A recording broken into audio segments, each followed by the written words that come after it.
Good morning class, how are you? Hope you are good.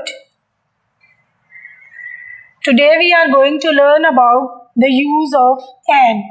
We use "and" before the vowels like an egg, an umbrella, an ant.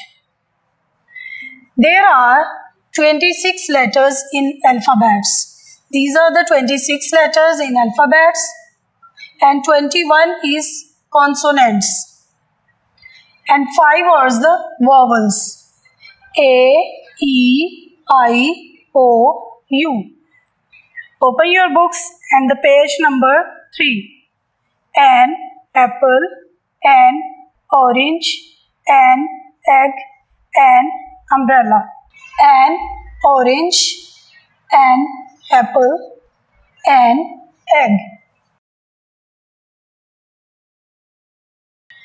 This is your activity number 1. Fill in the blanks with a and an. We put an before the vowels word.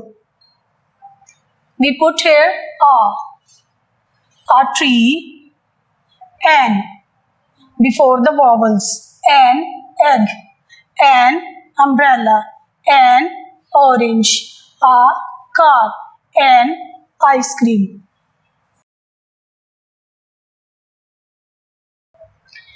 This is your home activity.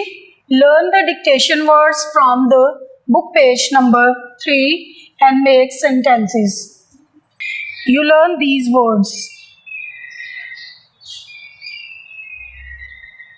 Stay home, stay blessed, take care.